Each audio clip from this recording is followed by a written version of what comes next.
I have heard it said many times and in many different ways. My team would say that this describes me the best, and those gentlemen that know me would probably agree. And for those of you who I haven't met yet, by the end of our time here today, you will probably agree as well. Ladies and gentlemen, I am an 80-year-old man in a 19-year-old body. Now, you may be wondering what this means.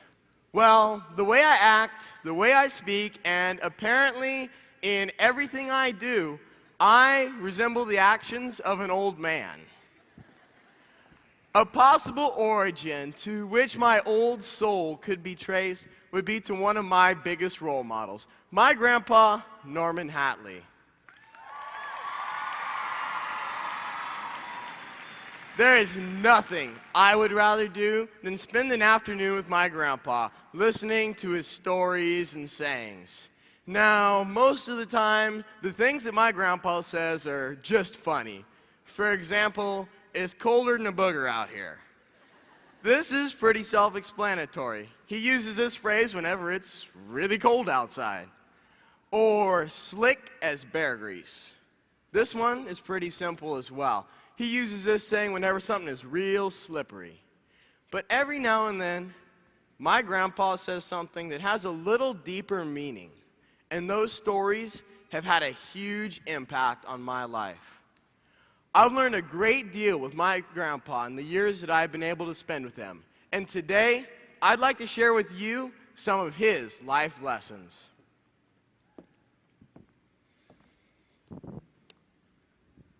When I think back to stories and sayings that my grandpa has used over the years, one of my favorites comes to mind.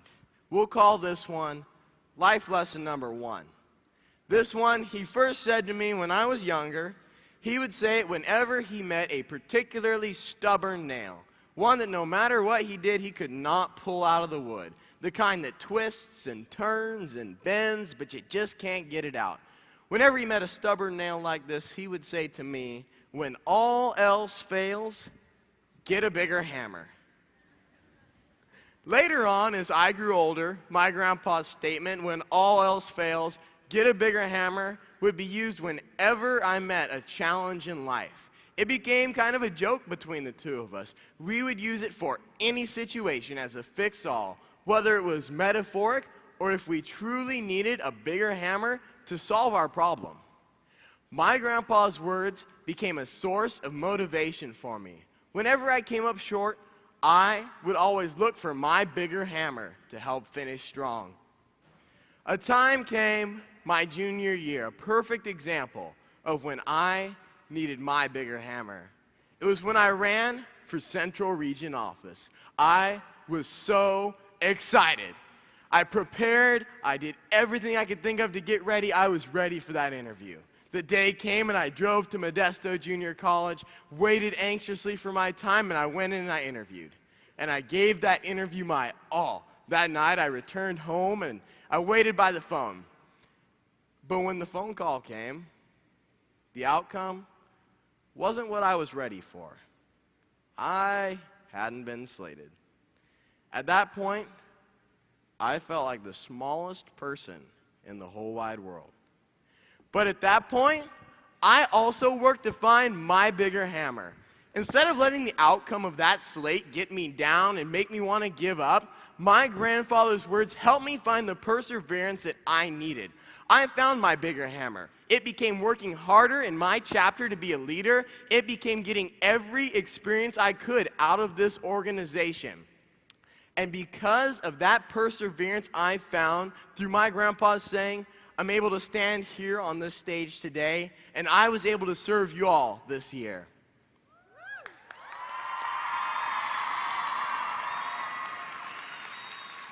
There are going to be times in all of our lives where we're going to meet challenges, obstacles, and downright failures. But we need to remember that whether we know it or not, we have our bigger hammer just hanging up on the tool board, waiting for us to use it. Your bigger hammer might be your best friend who can support you in any situation. Your bigger hammer might be your advisor who can help you through a tough situation. And your bigger hammer might be your own personal strength that you can call on when you need it most. We're going to meet obstacles and we're going to meet walls in our lives, but we can't let that get us down and make us want to give up. Whenever you meet a wall in your life and you don't think you can see any other way around it, remember, when all else fails, get a bigger hammer.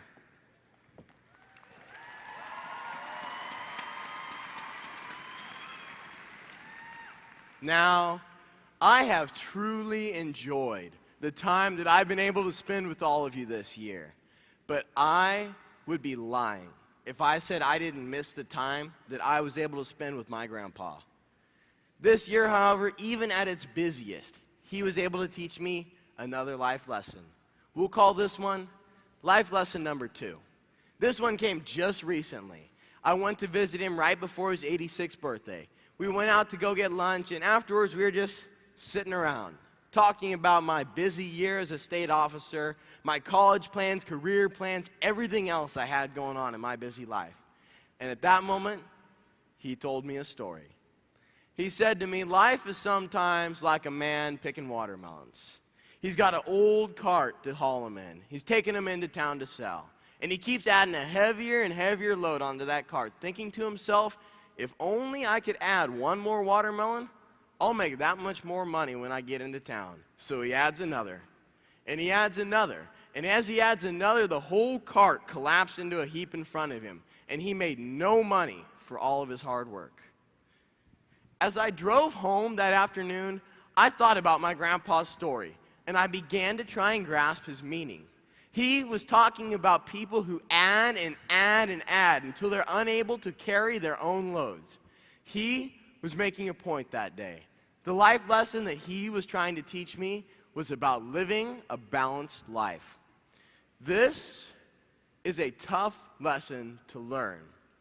Our society today has made it easier than ever before to add and add more and more onto our plates. Take your smartphones, for example. The technology right at your fingertips allows you to access nearly anything in the entire world at the touch of a button. You are now able to add to your lives and multitask to an all-new level. But we need to realize that when we add and add, eventually we'll end up just like that cart in the story, broken down and unable to do anything.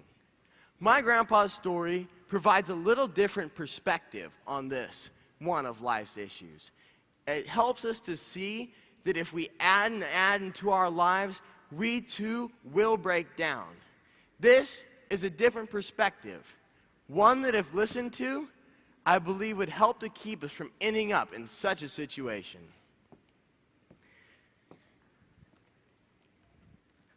I have always really enjoyed the time that I've been able to spend with my grandpa, sitting with him, listening to his stories about hunting, and laughing with him about some of his crazier adventures.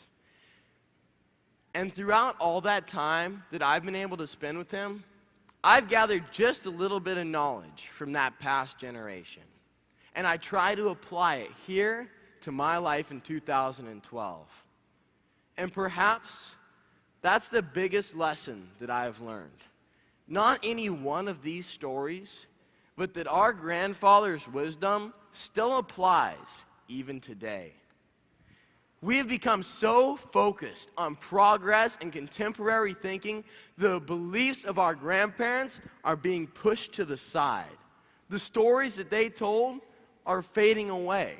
And along with those stories, the lessons on life that they taught us are being lost. I believe that most of us in this arena have a lot that we could learn from those old stories. Those old stories are why I am proud of the fact that I act like an 80-year-old man. I am who I am today because of an 80-year-old man and the life lessons that he taught me.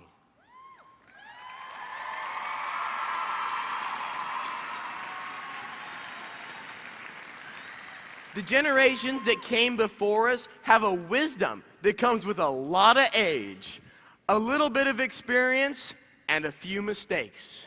We owe it to them to listen. We owe it to ourselves to learn. California FFA, listen to those old stories and let their wisdom be your lesson learned.